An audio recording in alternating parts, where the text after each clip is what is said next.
अस्सलाम वालेकुम। शराय दस्तूर से मैं हूं अब्दुल क़य्यूम सिद्दीकी और आप हैं AQS के साथ। मेरे साथ तैयब बलोच और जहाज़ेब अब्बासी। हम सोच रहे थे कि क्या करें, किस चीज़ पे व्लॉग किया जाए। तो आज एक बड़ा ही अहम इम्पॉर्टेंट ऑर्डर जो है वो सुप्रीम कोर्ट ऑफ पाकिस्तान की तरफ से आया है और ये जाहिर है कि हम और आप जो है वो सब तब्दीली आ रही है, तब्दीली जा रही है। इमरान खान को जेल हो गई, फ़लाँ की सज़ा माफ़ हो गई, फ़लाँ सियासतदान को जो है ना ये हो गया तो वो हो गया।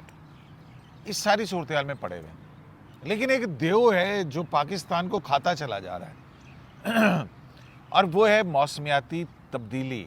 जो मौसमियाती क्लाइमेट चेंज जो आ रही है उसकी वजह से पाकिस्तान को क्या असरात उसके हो रहे हैं, इस हवाले से बड़ी ही एक अहम पिटीशन जो है वो दाखिल की गई पब्लिक इंटरेस्ट लिटिगेशन के अंदर।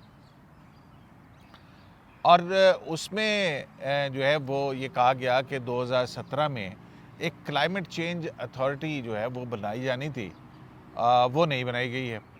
और जो क्लाइमेट चेंज एक्ट है 2017 उसके ऊपर अमल दरामद नहीं किया जा रहा, बावजूद इसके कि अभी जो 2022 के अंदर जो सैलाब आया उससे होने वाली एक इतनी बड़ी तबाही आई पाकिस्तान के अंदर, लेकिन हमें आवे आवे जावे जावे बस उसमें हम जो है वो चुप है। हमें कोई फिक्र नहीं है हमारे माहौल के साथ क्या हो रहा है, सही बात, हमें इसको कैसे तब्दील करना है। तो ये एक अहम समात हुई, इसका हवाल जानते हैं। और फिर दूसरा जो है वो हम फिर वही सुन्नी तात कौंसिल पेशावर हाई कोर्ट का फैसला जो है। तो तैयब साहब, आपकी तरफ जाने से पहले जहाज़ेब अब्बासी साहब, ये है क्या केस? ये पब्लिक इंटरेस्ट लॉ एसोसिएट्स ये कौन है जो सुप्रीम कोर्ट में आए हैं? बेंच कौन सा था? क्या क्या कहा कोर्ट ने? शुक्रिया सिद्दीकी साहब। ये ऑर्डर इसका जारी हुआ है और ये पब्लिक इंटरेस्ट लिटिगेशन के तहत ये पटिशन सुप्रीम कोर्ट में आई। जस्टिस मंसूर अली शाह की सरबराही में 3 रुकनी बेंच ने इस केस को सुना। कौन कौन से जज साहब थे? जस्टिस जमाल खान मंदोखेल और जस्टिस अतर मिल्ला साहब भी अच्छा इसमें जो है तो वो अतर मिल्ला साहब के नाम पे आप हंसे कि मैं अच्छा वो माहौलियाती है, बहुत ज़्यादा माहौल दोस्त है अच्छा जी, काफ़ी माहौल दोस्त है। अच्छा, हाँ। बहरहाल तो वो फिर इसमें ऑर्डर नहीं, में उनकी बड़ी अच्छी जजमेंट है। जी, वो जी, अच्छी। कावन के हवाले से जो जी, जी, वो हाथी नहीं था वो इंटरनेशनली रिपोर्ट हुआ है उसको। तो मैं बात कर रहा था आपसे उस पर जो ऑर्डर सुप्रीम कोर्ट ने मंसूर अली शाह साहब की सरबराही में जो आया है, इसमें जो बात की गई है 2022 के सैलाब की तबाहकारियों के ऊपर। और इसके ऊपर ये बिल्कुल दुरुस्त बात है कि हुकूमती सतह के ऊपर कोई इसको फोकस नहीं किया जाता इन इश्यूज़ को, चाहे वो सूबाई हुकूमतें हैं चाहे वो वफाकी हुकूमत है। तो अब सुप्रीम कोर्ट के 3 रुकनी बेंच के ऑर्डर में भी ये सूबाई हुकूमतों और वफाकी हुकूमत से कहा गया है कि आपने मौसमियाती तब्दीली से निपटने के लिए जो इक़दाम किए हैं और उसके बाद जो आपको दरपेश चैलेंजेस हैं उस हवाले से हमें डिटेल रिपोर्ट्स या तहरीरी जवाबात जो हैं वो जमा करवाएं।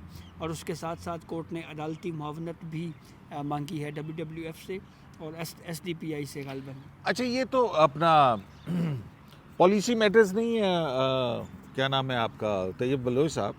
क्योंकि हम ये सुनते रहे हैं कि जो पॉलिसी मैटर्स हैं उनके अंदर अदालतों को मुदाखलत नहीं करनी चाहिए और जो है वो इस किस्म के मामला, लेकिन दूसरी तरफ जो है वो सेंसिटाइज भी करना है।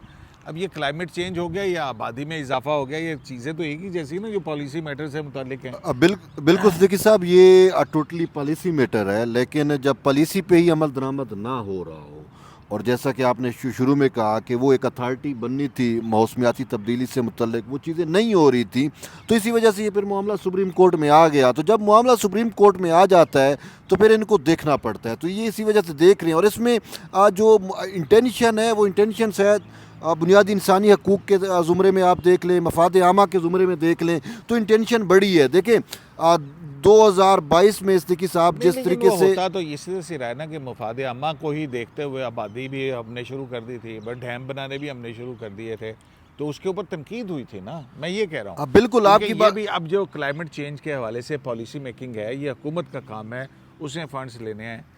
बिल्कुल उसने फंड्स भी लेने हैं और और पिछली जो गवर्नमेंट थी उसमें आप जो देखें जब ये बहुत डूबा हुआ था सारा एक्टिवली काम पाकिस्तान, हुआ था। मुझे याद है कि ऑल्दो के पूरी दुनिया ने प्लेजेस किए थे उसके ऊपर, बिल्कुल लेकिन हमें आए सिर्फ थोड़े से पैसे काप थे। 27 थी मेरे ख्याल में समिट, या काप 27 या 8 और 28 जो मिस्र में हुई थी, जिसमें शहबाज शरीफ बतौर वज़ीर आज़म, बिलावल भुट्टो जरदारी, और उसमें बहुत ज़्यादा फिर अक़वाम मुत्तहिदा के प्लेटफार्म पे भी।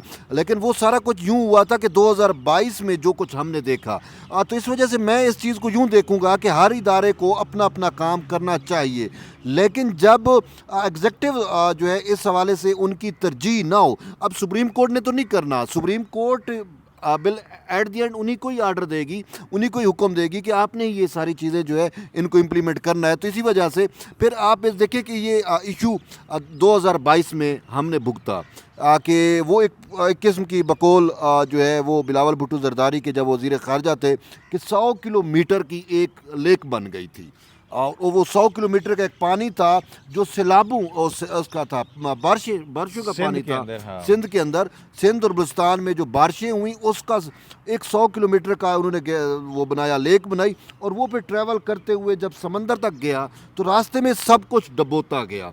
और देखें ये एक बात है कि हमें ये क्रेडिट जाता है, पाकिस्तान को एक क्रेडिट जाता है वर्ल्ड वाइड कि इस दुनिया में थर्ड वर्ल्ड कंट्रीज़ में 72 कंट्रीज़ है, 77 ममालिक हैं, चाइना को शामिल करें तो 78 ममालिक होते हैं। ये सारे ममालिक जो हैं वो क्लाइमेट जस्टिस के लिए अक़वाम मुत्तहिदा में वर्ल्ड वाइड लड़ झगड़ रहे थे कि जी जो दुनिया के तरक्की याफ्ता ममालिक हैं वो मौसमियाती बिगाड़ पैदा करते हैं अपनी सनती मुनाफे की हर हवस में या हिर्स के लिए, और मौसम का बिगाड़ वो पैदा करते हैं, और खमियाजा सिद्दीकी साहब पाकिस्तान को, बांग्लादेश को, इंडिया को और या अफ्रीकन कंट्रीज़ को, गरीब ममालिक को जो है उठाना पड़ता है। तो ये बड़े अरसे से तकरीबन 37 साल से ये मुकदमा ज़ेर समात था कि क्लाइमेट जस्टिस होना चाहिए, कि जो अमीर ममालिक हैं वो जो है उन गरीब ममालिक पे जो मौसमियाती तब्दीलियों से मुतासर उन पे वो करे। तो ये मुकदमा पाकिस्तान ने जीता वर्ल्ड वाइड। अब उस हवाले से क्लाइमेट जस्टिस बाकायदा फ़ंड जो है वो भी कायम हो चुका है, तो ये तो हमें क्रेडिट जाता है। लेकिन ये सारी चीज़ें जो हैं वो पाकिस्तान इस हवाले से हमने इंटरनेशनली अब मुकदमा बहुत खूब लड़ा, उस टाइम पीडीएम की उसमें हुकूमत थी। प्लेजेस भी आए, और वो हाँ। प्लेजेस आए मेरा ख्याल कोई 17 बिलियन के आए थे या कितने कितने के आए थे, हाँ कुछ 16 याद है शेयर आपको? समथिंग हाँ।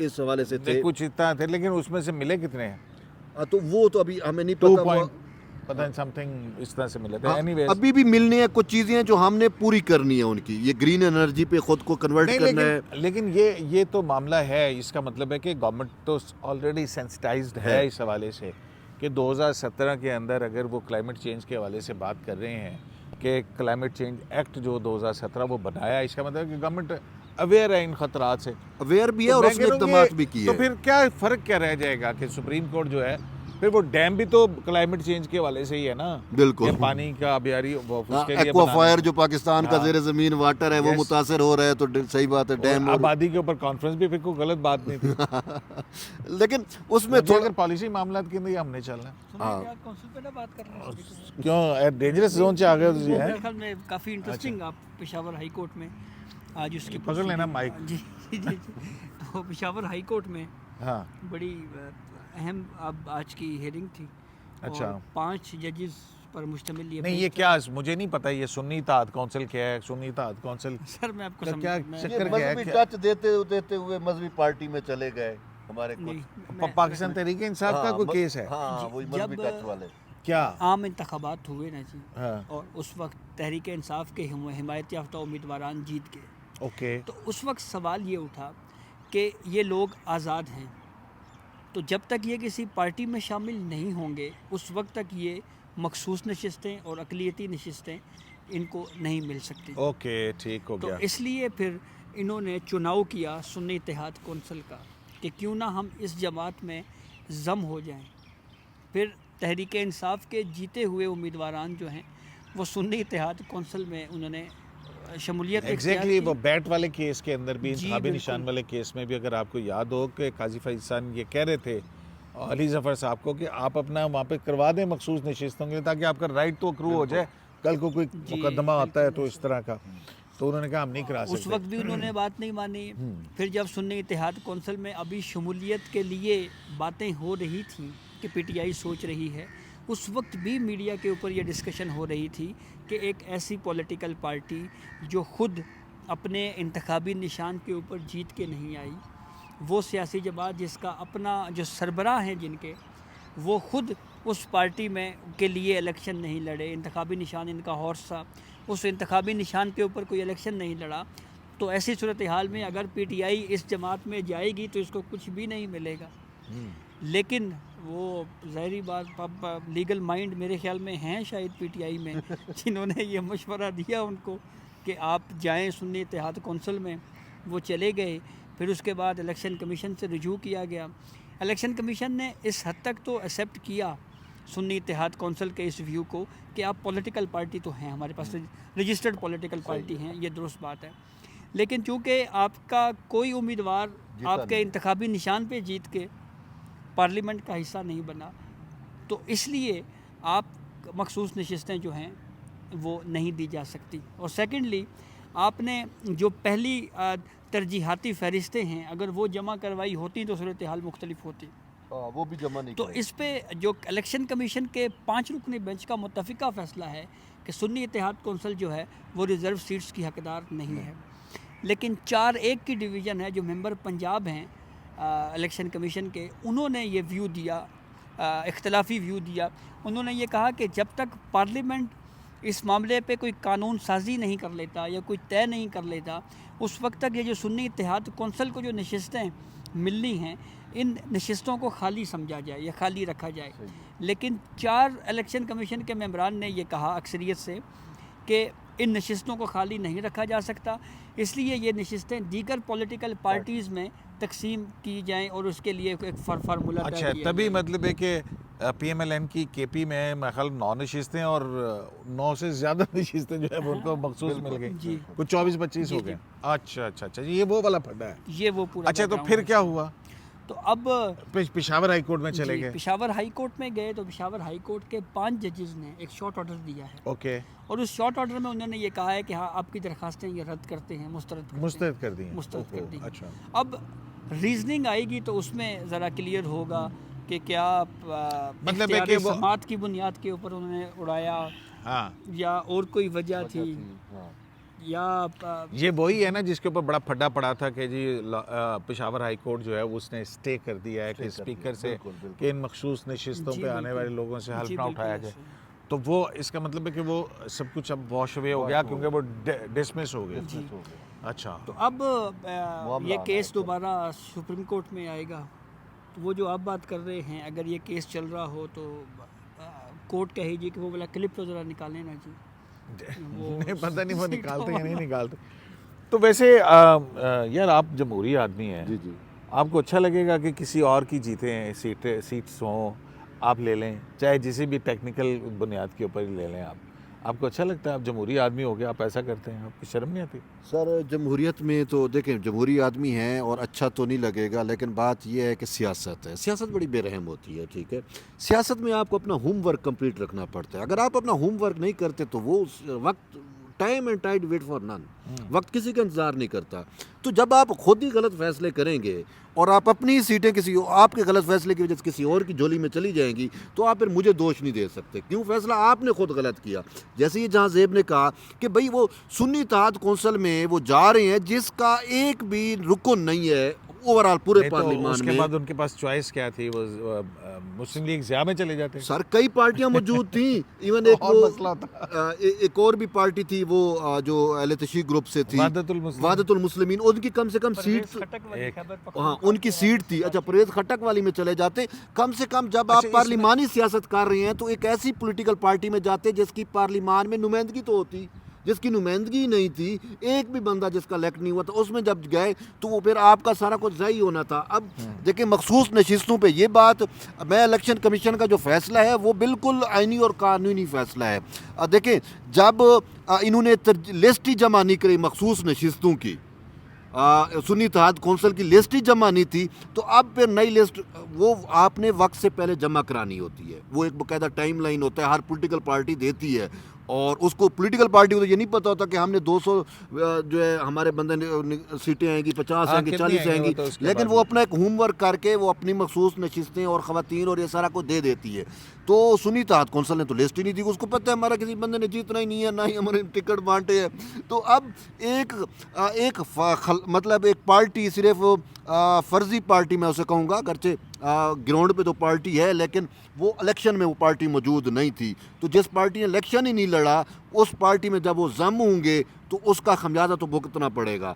और जीतने वाले हारी हुई पार्टी में चले जाएं तो ये भी एक यही अजीब सी कुछ है। बात है ना। इसके अलावा ये ना कहें कि जी इनके पास चॉइस नहीं थी। सैकड़ों पार्टियां, कितनी पार्टियां रजिस्टर्ड है, 120 हाँ, से ज्यादा, पार्टी के साथ इत्तेहाद कर लेते 150 से ज्यादा पार्टियां रजिस्टर्ड है, किसी से भी इत्तेहाद कर सकते थे कि उस पार्टी के, चलो नून के साथ नहीं जाते भी उस पार्टी के साथ बैठ अच्छा, जाते। ये शरारत की है इसे जहाँ से ने आपको छेड़ा है वैसे नहीं, वो तो खुद तहरीक इंसाफ वाले कह रहे थे। लेकिन जी ये जो तहरीक इंसाफ वालों की बात है, जब ये इलेक्शन रिजल्ट आ रहा था ना तो उनको ये पता था हमारी सीटें ये निकल रही हैं और ये चीज़ें थी, तो वो कैलकुलेशन ये कर रहे थे यार ये पीपल्स पार्टी में ना ये 2 स्कूल ऑफ थाट हैं पॉलिटिक्स के, एक जरदारी स्कूल ऑफ थाट है, एक बिलावल स्कूल ऑफ थाट है। उनके बकौल कि जरदारी स्कूल ऑफ थाट हमारे लिए तहरीक इंसाफ के लिए अनएक्सेप्टेबल है, लेकिन बिलावल स्कूल ऑफ थाट हमारे लिए एक्सेप्टेबल है। तो कहीं ना कहीं गुंजाइश पैदा हो भी रही थी, लेकिन बाद में वो ख़ुद तहरीक इंसाफ जो है वो वही बात है कि वो खुद अपने पाँव पे कुल्हाड़ी मारते हैं। देखें जीफ जैसे काजी फैजी साहब पे कितनी वैसे तनकीद वाक़ईतन होती। अगर पीपल्स पार्टी के साथ ये शामिल हो जाते सारे के सारे तो वो तो पता नहीं कितनी बड़ी मैसिव तादाद आती। हुकूमत और सारा हैं? सिस्टम ही अलग होता ना, अलग ही पूरा हो जाता सिस्टम ना। अलग हो जाता हाँ। और फिर इनको भी फेस सेविंग मिल जाती, बहुत सारी चीज़ें थी कौमी, वो जो है सियासी तौर पर कौमी धारे में शामिल हो जाते। लेकिन खैर चलें बताओ अपना आप बात मुख्तसर मैं इतना करूँगा कि जैसे एक तरीके अच्छी बात होनी शुरू हुई है। देखें अली मीन गंडापुर जो हैं वो कल इस्लामाबाद आए, प्राइम मिनिस्टर से मिले, सूबे और वफाक के दरमियान कहाँ एक वो इतनी बिटरनेस थी और अब कहाँ जो है ना वो मिलके इत्तेफाक से आगे बढ़ने की बात कर रहे हैं। देखिए तो सिद्दीकी अच्छी साहब, बातें हैं तो एक बात है सियासत में ना, देखें ये कोई ज़ाती झगड़े अनाद तो नहीं है, ख़ानदानों के मामलात तो नहीं है, एक दूसरे के बंदे तो कत्ल नहीं किए हुए, ये तो नज़रियात की जंग है, ये तो सियासत की जंग है। वो होती है हर जमहूरी मुआशरे का हिस्सा हो, तो आपको जमहूरी अक़दार का पालन करते हुए उसके साथ चलना चाहिए होता है। इनको भी बोलने की इजाज़त देना, पालन कर लेना जमहूरी इक़्तिदार का। शुक्रिया। मैं सर ये कह रहा था कंक्लूड करें जी, इसके बाद। कंक्लूड हाँ। वो जो आपने कहा कि अली मीन गंडापुर की मुलाकात हुई है शहबाज शरीफ साहब से, तो जो इलेक्शन कमीशन का व्यू है 5 मेंबर बेंच का, जिसमें से 4-1 का ये आया कि एक मेंबर पंजाब जो है इलेक्शन कमीशन ने, उन्होंने ये कहा कि इन मखसूस नशस्तों को उस वक्त तक खाली तस्वुर किया जाए जब तक पार्लियामेंट इस हवाले से कोई कानून साजी नहीं कर लेता। तो ठीक है, ये आज ये अक़लियती व्यू है, कल ये अक्सरियती व्यू भी हो सकता है और उसका आसान हल ये है कि सुन्नी आप सब इत्तेहाद पार्लियामेंट कौंसिल- में सुन्नी इत्तेहाद जो है वो मतलब जाए बैक और बाय वो- पीटीआई वो जी, है, डिबेट नेगोशिएट करें, negotiation कानून साजी करें और जी, सीटें बिल्कुल, ले लें बिल्कुल। अपनी नशिस्तें लें और फिर इससे मुल्क की इकॉनमी के लिए भी एक पॉजिटिव जाएगा, एक इशारा जाएगा कि जी अब देखें जो कम अज़ कम धरनों की सियासत नहीं होगी, रोड ब्लॉकेज, सनतें ब्लॉकेज और ये जो इस तरह के जो मसाइल हैं कम अज़ कम वो नहीं होंगे, तो इससे मुल्क की मईशत बेहतर होगी, मुल्क में सियासी इस्तेकाम आएगा, तो जमहूरियत भी इसी से आगे चलें जी, बढ़ेगी। बहुत बेहतर अच्छी बात है कि आप जैसी अच्छी अच्छी बातें सब अच्छे सोचें। शराय दसूस अब्दुल क़य्यूम सिद्दीकी को एक्वेस लाइफ से इजाज़त दीजिए। अल्लाह ने